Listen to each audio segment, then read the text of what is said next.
नमस्कार विद्यार्थियों, BA part first political science paper first में राजनीति विज्ञान के मूल आधार में आज हम अध्ययन करेंगे संसदीय शासन प्रणाली का। संसदीय शासन प्रणाली का अर्थ है इसमें कार्यपालिका और व्यवस्थापिका अंतर संबंधित होती है।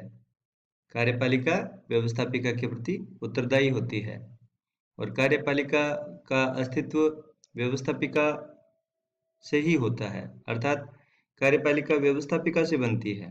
कार्यपालिका पृथक नहीं होती है।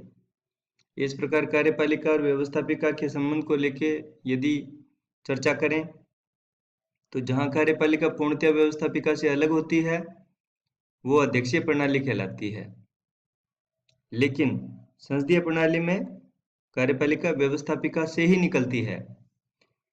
गार्नर ने बताया है कि संसदीय शासन एक ऐसी प्रणाली है जिसमें वास्तविक कार्यपालिका यानी मंत्रिमंडल व्यवस्थापिका या उसके लोकप्रिय सदन के प्रति और अंतिम रूप में निर्वाचक मंडल के प्रति राजनीतिक नीतियों और कार्यों के लिए कानूनी रूप से उत्तरदायी होती है। और राज्य का प्रधान जो होता है वो संसदीय शासन प्रणाली में नाम मात्र का होता है और वो उत्तरदायी नहीं होता।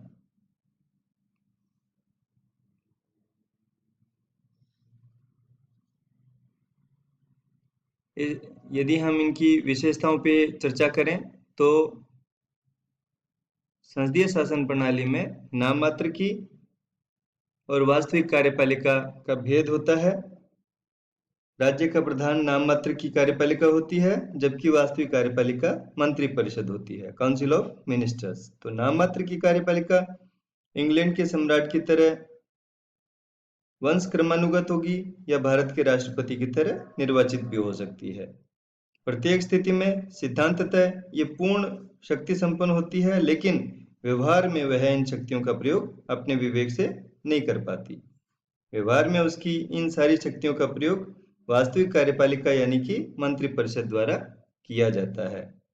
व्यवस्थापिका और कार्यपालिका में घनिष्ठ संबंध होता है, वो पृथक नहीं होती है। यदि पृथक है तो वो अध्यक्षीय प्रणाली है, यदि घनिष्ठ संबंध है तो फिर वो संसदीय प्रणाली है। तो कार्यपालिका की नियुक्ति व्यवस्थापिका से होती है और कार्यपालिका अपने कार्यों और नीतियों के लिए व्यवस्थापिका के प्रति ही उत्तरदायी होती है। व्यवस्थापिका अविश्वास का प्रस्ताव पास कर कार्यपालिका को उसके पद से हटा सकती है। दूसरी ओर कार्यपालिका केवल प्रशासन संबंधी काम ही नहीं करती वरन वो कानून निर्माण से संबंधित भी सारे कार्यों में भाग लेती है। व्यवस्थापिका और कार्यपालिका के घनिष्ठ संबंध में ये बात भी सम्मिलित है कि यदि कार्यपालिका ये सोचती है कि व्यवस्थापिका जनता के हितों का सही रूप से प्रतिनिधित्व नहीं कर रही तो कार्यपालिका को अधिकार होता है कि वो कार्यपालिका के औपचारिक प्रधान को व्यवस्थापिका के विघटन का परामर्श दे। कार्यपालिका के कार्यकाल की अनिश्चितता रहती है। मंत्रिपरिषद का कोई निश्चित कार्यकाल नहीं होता। जब तक उसे व्यवस्थापिका का विश्वास प्राप्त होता है तब तक कार्यपालिका काम करती है। अविश्वास प्रस्ताव पारित होते कार्यपालिका का विघटन हो जाता है। सामूहिक उत्तरदायित्व का सिद्धांत होता है मंत्रिमंडल का। तो संसदीय शासन में वास्तविक कार्यपालिका का निर्माण करने वाले मंत्री सामूहिक रूप से व्यवस्थापिका के प्रति उत्तरदायी होते हैं।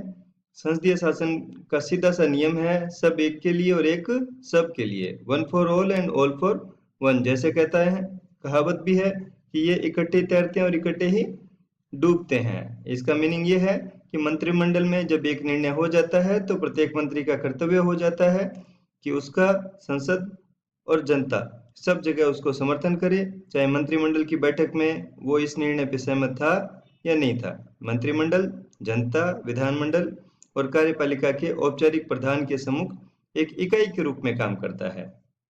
फिर इसमें व्यक्तिगत उत्तरदायित्व होता है, यानी प्रत्येक मंत्री अपने विभाग का प्रबंधक होता है। इस प्रकार उसे व्यक्तिगत रूप से उस विभाग को सुयोग्य रूप से चलाने के लिए विधानमंडल के प्रति उत्तरदायी माना जाता है। इसमें प्रधानमंत्री का नेतृत्व होता है। संसदीय शासन में प्रधानमंत्री ही मंत्रिमंडल का नेता होता है। वह मंत्रिमंडल रूपी मेहराब की आधारशिला होता है। जैसे लास्की ने कहा है कि मंत्रिमंडल के निर्माण, जीवन और अंत में केंद्रीय स्थिति रखता है प्रधानमंत्री। संसद के निम्न सदन में बहुमत दल का नेता होने के कारण वो सदन का नेता भी कहलाता है। सोल्टाउ ने कहा है कि प्रधानमंत्री में एक साथ 4 व्यक्तित्व मिले होते हैं।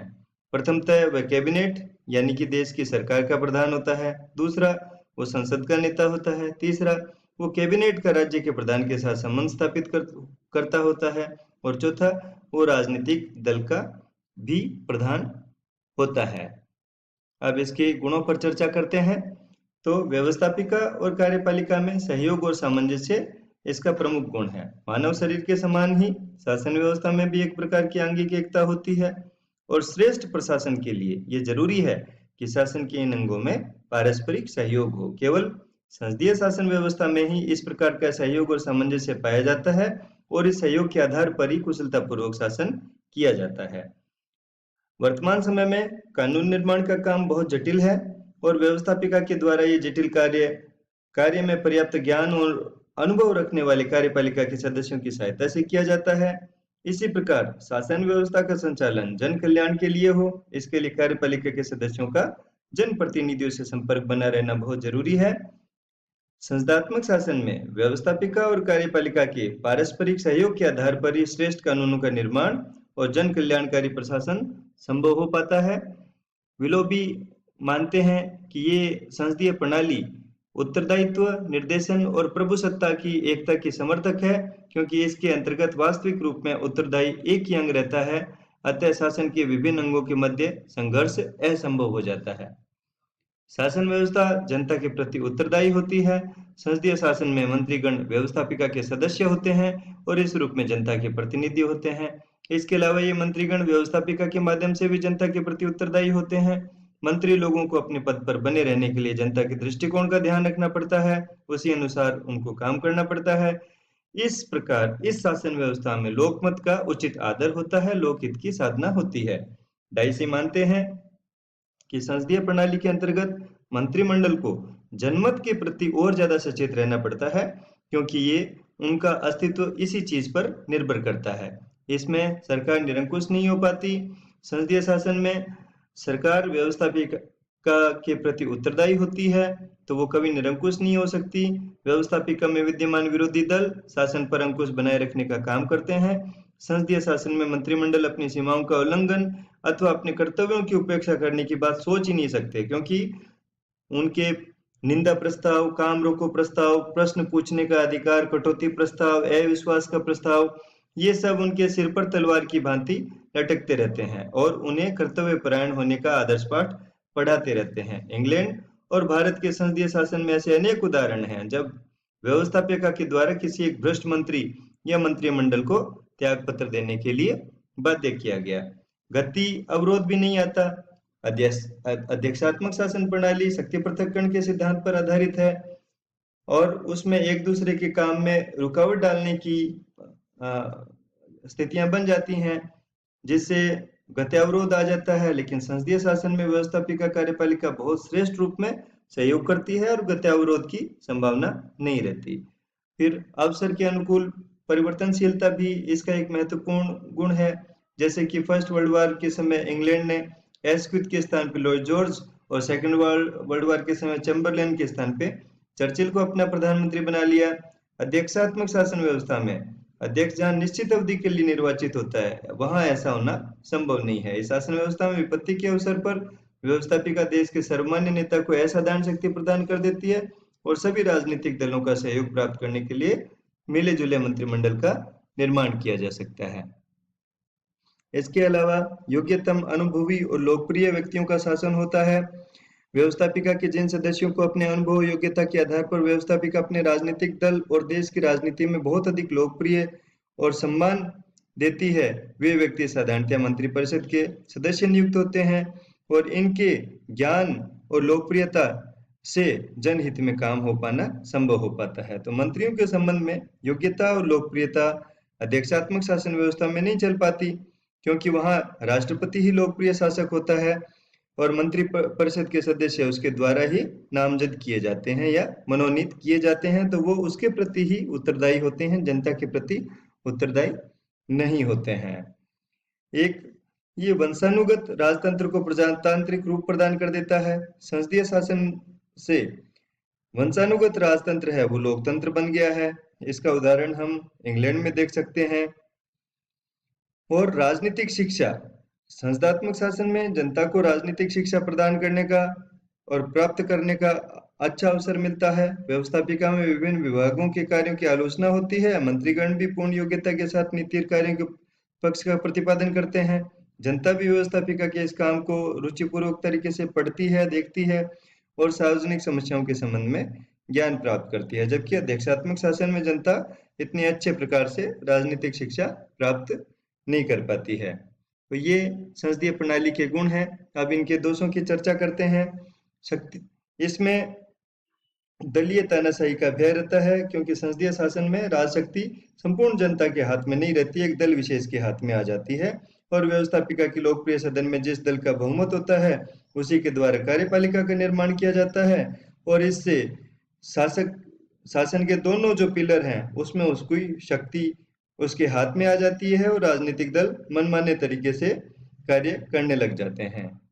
इसके अलावा शक्ति पृथक्करण के सिद्धांत का विरोध है। ये मोंटेस्क्यू के अनुसार शासन की जो शक्तियां हैं वो तीनों अलग अलग होनी चाहिए, लेकिन इसमें जो विधायन का कार्य करता है वही कार्यपालन का काम करता है।